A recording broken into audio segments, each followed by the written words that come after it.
Nga pala, just in case ano, na may mga nanonood dyan ngayon na naghahanap pa rin ng ano, mga pruweba, proof, evidences or mga resibo, no? Kung bakit, kung talagang ano, gaano nga ba ka-safe ang Davao City.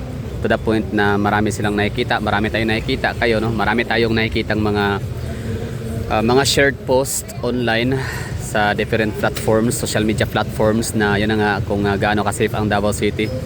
To the point na yung mga tao, yan for example, yan, kita nyo yan yung babae. To the point na yung mga cellphone nakalagay lang sa likuran ng ano, ng back pocket ng mga shorts or ng mga pantalon. So to the point na yung mga bag dito sa Davao City ng mga Davaoenyo or ng mga tao dito sa Davao ay sadyang ano lang, careless lang talaga na nasa likod, di ba? Hindi kailangan na ilagay sa dibdib. For example, ito, yan.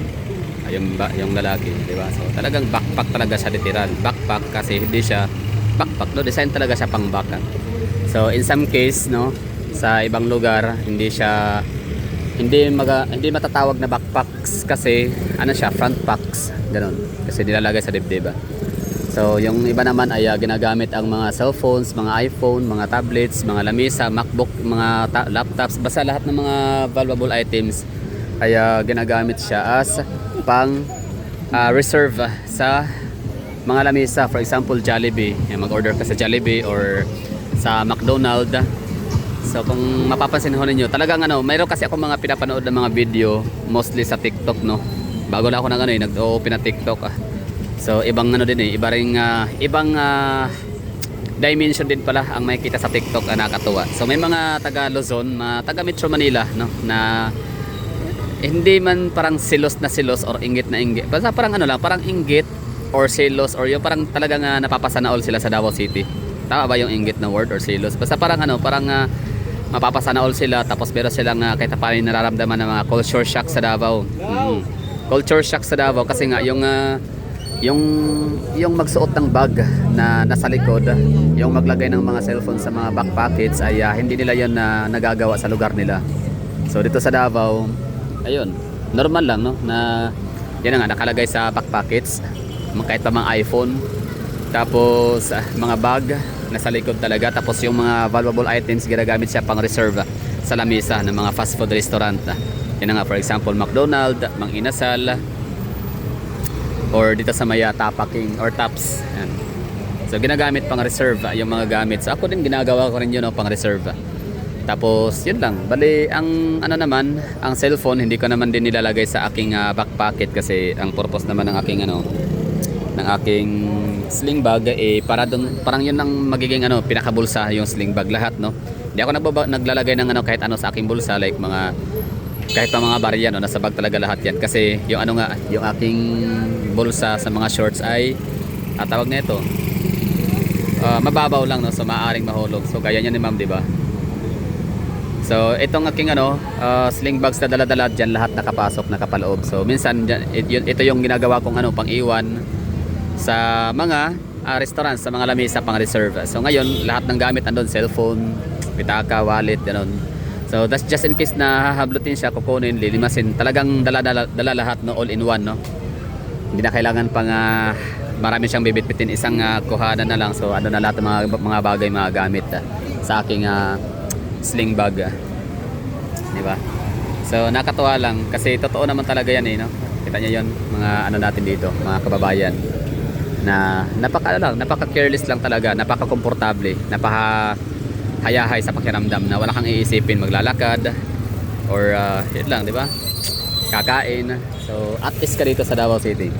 Ngayon, meron akong mga nakitang komento naman ng mga taga Davao na sasabi na tama na, wag nang i-promote ang Davao City kasi traffic na daw, masyado ng siksikan sa lugar. Well, pwede daw mamasyal sa Davao, pwedeng bumisita lang pero wag na ditong tumira. Tsaka family planning din, no, kung pwede, kasi sobrang dami na nga ng tao sa Davao, nagkakaubusan na ng mga sasakyan, hindi na sila makaupo ng maayos sa jeep. So ano siya, parang yun yung nagiging downside ng Davao City, kasi panay daw kasi talaga promote ng mga taga Davao or ng mga hindi taga Davao na pumupunta ng Davao City, tapos nagkakaroon nga ng culture shock kasi yun na nga, hindi nila kumbaga parang naging normalized nanonormalize na nila yung setup or yung ano yung kanilang style, no, na yun ang mga backpacks ay ilagay sa dibdib sa harap kasi madukutan, o di kaya yung mga cellphone hindi nila yun makikitang nakasabit or nakapasok lang sa back pockets ng kanilang mga pantalon or mga shorts. And pinaka amazing talaga, iniiwanan yung mga cellphones, gadgets, mga laptops, mga valuable items talaga, no, iniiwanan sa mga lamisa para gawing ano reservation sa mga lamisa. Ngayon may mga nag-comment, no, syempre na well, may point naman ang mga komento na bakit daw kailangan i-promote yung ganong mga bagay sa Davao City. What if daw kung merong mga taga Maynila, NCR, no, na mga mandurukot, di ba, na mga snatcher pupunta dito para manglimas ng mga gamit, papasok sa mga restaurants, papasok sa mga malls, di ba, papasok sa mga restaurants or sa mga palengke or basta ano sa mga fast food restaurant, no. So ang bilis lang makapanlimas ng mga gamit gawa ng ano nga, napaka careless ng mga taga Davao City. Hindi bang careless, kumbaga parang ano lang, komportable talaga kasi nga parang naging ano Davao City or Davaoenyo culture or people of Davao culture lang talaga na yun lang, basta walang problema when it comes to pickpocketing, snatching, mga ganon, hold up. So ngayon, may nagsabi na just what if daw, no, kung yung ibang mga taga-rehiyon, mga taga-ibang probinsya, taga-ibang isla, no, mga taga-ibang lugar, lalo na kung mga taga-Luzon talaga na pupunta ng Davao City para manlimas kasi ang daming talagang ano, napaka-potential talaga dito mga manguha ng mga cellphones. So ang sagot naman ng iba, okay lang naman, pwede namang gawin nila yon. O totoo yon, pwede ka naman talagang mawalan dito ng ng mga cellphone gamit sa lamisa. Pwede, malayang malaya. Pero yun nga lang, dapat ay wag niyo rin kalimutan na ang Davao City is napakahigpit ng ano dito, ng aming security protocols, no. Meron talaga kami dito mga kapulisan. Ang dami naming ano dito mga nagbabantay, mga security personnel. So for example, meron kaming CTTMO para sa mga traffic naman yun, mga regulators. Meron kami ditong police auxiliary. Meron kaming PSSC or Public Safety and Security Office or PSSO. Yun, so tatlo na yun, no? CTTMO. Meron kami ditong PSO or Public Safety Office Department, no? Kasi iba rin yung police auxiliary, iba rin yung police talaga, iba rin yung Task Force Davao. So ibig sabihin nasa mga 5. Plus wag natin kalimutan may mga military pa tayo dito. Yun na yung Task Force Davao. Plus wag natin kalimutan na meron dito sa Davao City na mga undercover, no. So mga ano siya, mga naka-civilian lang. So roving, no, undercover na mga kapulisan na ayun lang, sumasali din sa crowd. Oo. Nakikihalo-wilo, nagbe-blend in sa crowd. So ngayon, sige, pwede kang makakuha dito, makapanghablot ng cellphone, pwede kang makapanglimas ng mga gamit sa mga lamisa ng mga fast food restaurants. Hindi yun malayo. I can assure you 101% pwede yung gawin dito. Pwede yung gawin na manlimas ang gamit sa mga cellphone ng lamisa, ng mga cellphone, ng mga gadgets, ng mga properties, ng mga valuable items and belongings sa mga fast food restaurants, for example, dahil nga ginamit lang siya pang reserve. Or pwede ka ditong mang pickpocket kasi nga kita nyo naman yung iba, basta marami talaga dito nilalagay lang yung mga cellphone sa likod ng bulsa nila sa kailang mga shorts or pantalon. Maaaring mga bag, gano'n, no, mga sling bag. Kahit busy, for example, may mga pakonsyerto, may mga event, basta busy yung mga tao na nanonood, mayroon silang kinabibisya na nanonood something, tapos yung bag nasa likod lang. So 101% I assure na makakabiktima ka talaga dito, makakuha ka ng mga mamahaling gamit, na pwede mong ibenta. Pero yun na nga, ulitin ko, meron kami ditong 5 types of security personnel. Yun na nga, CTTMO, meron kaming PSSO or Public Safety and Security Office Department, yung mga naka green ba yun? Oo. Tapos meron din kaming Police Auxiliary, so 3. Meron kaming mga PNP personnel. So meron din kami ditong Task Force Davao. Yun. And yun na nga, pang-anim yung undercover na mga kapulisan natin dito na akala nyo civilian pero yan pala mga kapulisan din. Basta wag nyo kalimutan na Davao City is isa sa may pinakamalaking intelligence fund, diba? So billions talaga yung intelligence funds ng Davao City.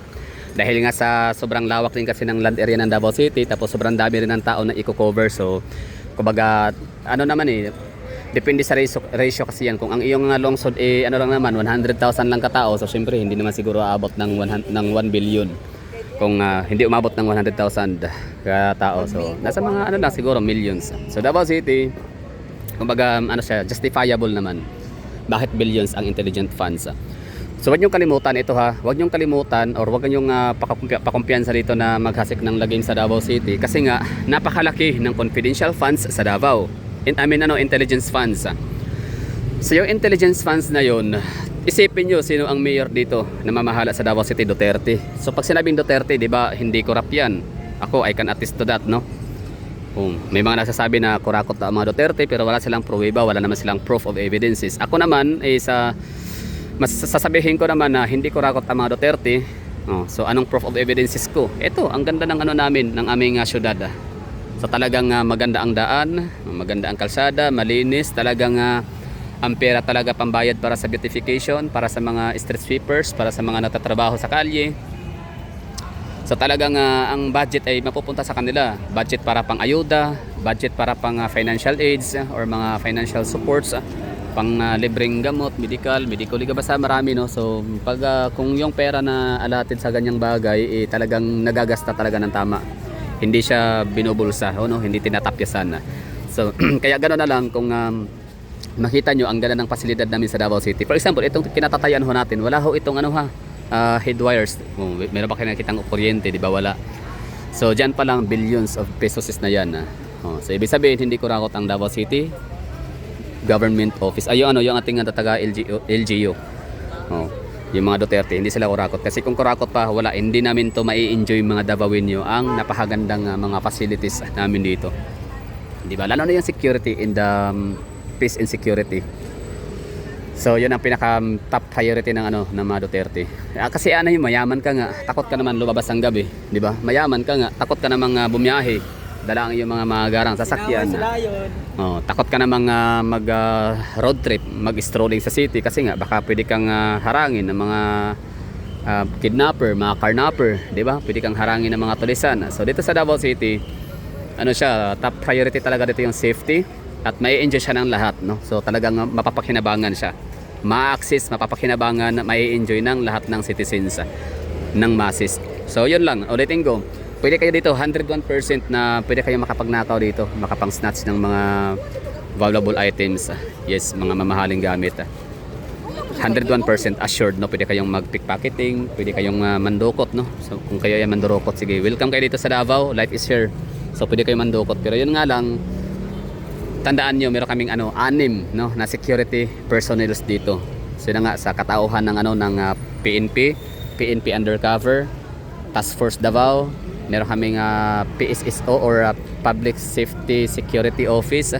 Meron kaming CTTMO Police Auxiliary, di ba? Hindi pa kasama ang mga barangay tanod diyan. Di ba?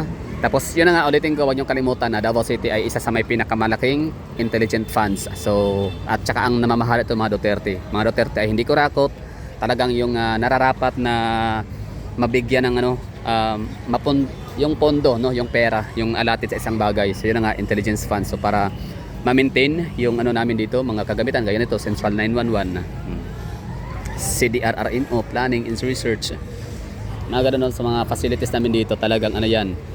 Hindi yan para pang view lang, no? Talagang gumagana yan sila lahat. So kapag meron kami ditong mga robot, no? May robot kami sa Davao, ha? Sa mga hindi nakakaalam. So meron kami robot dito. Just so you know, FYI. Yun lang. So baka lang kasi may mga nagkomento rin kasi na sabi niya baka may pupunta ba sa Davao, wag kayong masyadong wag niyo masyadong ibalandra, i-flex yung ganyang lifestyle niyo sa Davao kasi baka may mga taga Maynila or taga ibang probinsya na galit sa mga Duterte at gustong sirain at baguhin or gustong sirain at dungisan, no, yung taon nito yung reputasyon ng Davao City na consecutively, yearly nakakatanggap talaga ng award na safest city in the Philippines, di ba?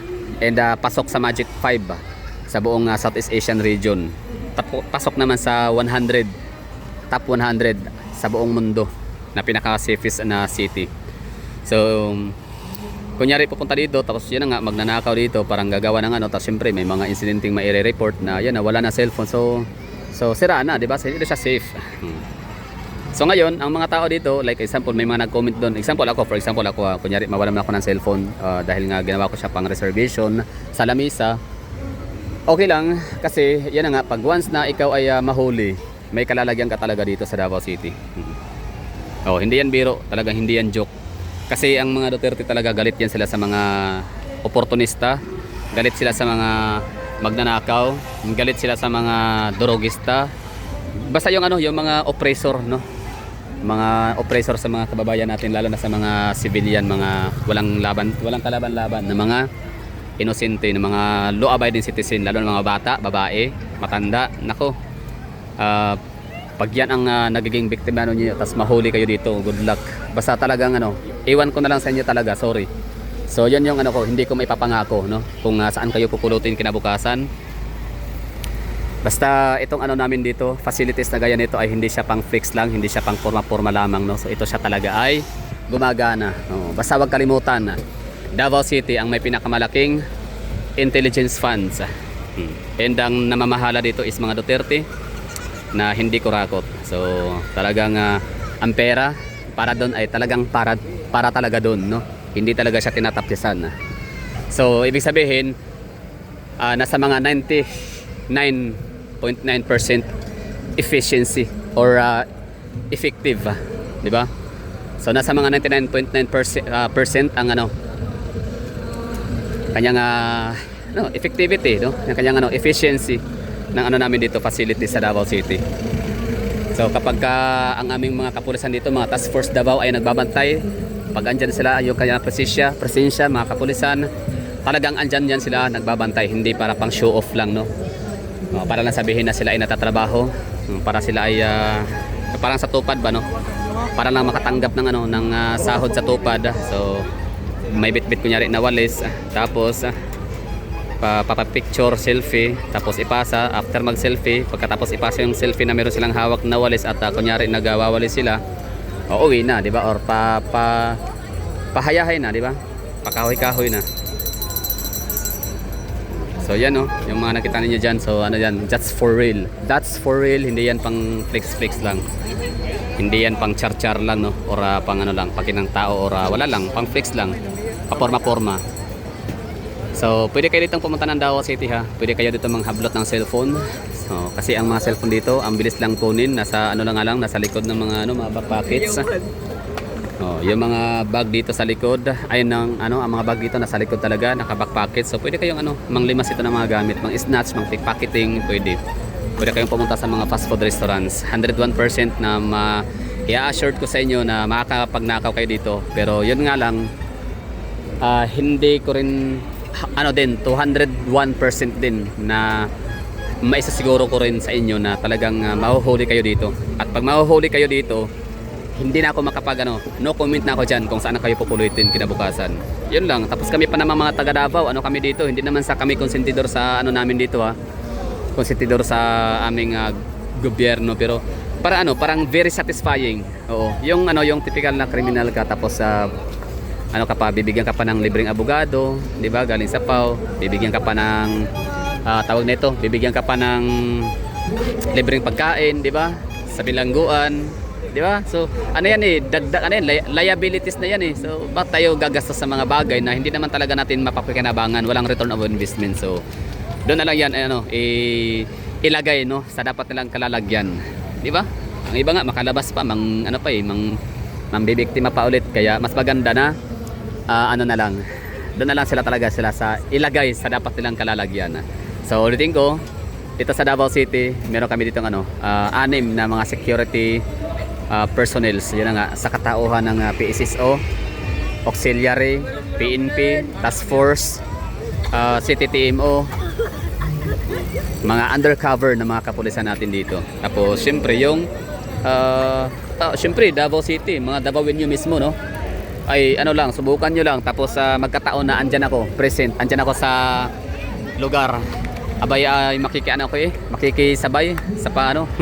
Kukurutin ko talaga yung pinaka ewan ko na lang basta sasabay ako sa makikisali ako sa sa pananadyak at pangungurot ng mga nang-i-snatch dito mga gago, di ba? Kung sakali man. Kaya dito sa Davao City, okay lang. You can go. You can come here, welcome. 101% ulitin ko. Pwede kayong mang-snatch dito. Pero yun na nga, 201% din ang assurance ko rin na kayo mahuhuli. At kapag kayo nahuli, kayo natimbog, so hindi ko na may papangako kung anong mangyari sa inyo. Di ko na alam, bahala na kayo dyan. Basta abang-abang na lang kami sa magiging resulta, di ba? So yun lang, maraming thank you for watching. Bye bye and ingat sa gaya niya, no? Pwede pong yan, di ba?